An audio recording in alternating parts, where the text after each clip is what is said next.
করছি, এখানে কোনো শর্টকাট নেই। কয়েকদিন কয়েক মাসের চেষ্টাতেই কোনো একটা কাজে বড় জায়গায় পৌঁছানো যাওয়া যায় না।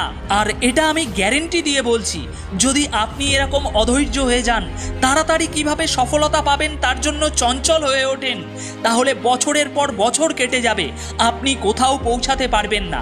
একের পর এক বহু কাজ ট্রাই করবেন, কিন্তু কোনো কাজেই সফলতা পাবেন না।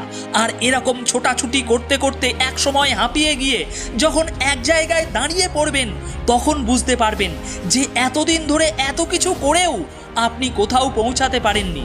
যে জায়গা থেকে শুরু করেছিলেন ঘুরে ফিরে এখনও সেই জায়গায় দাঁড়িয়ে আছেন। কিন্তু কেন আপনি কোথাও পৌঁছাতে পারেননি? কেন আপনার সমস্ত প্রচেষ্টা ব্যর্থ হয়ে গিয়েছে? ঠান্ডা মাথায় নিজেকে নিজে যখন এই প্রশ্নটা করবেন, তার একটাই উত্তর পাবেন। সমস্ত কাজে অস্থিরতা, আপনার মনের চঞ্চলতা, প্রত্যেকবার একটা কাজ শুরু করে সেই কাজে ভীষণ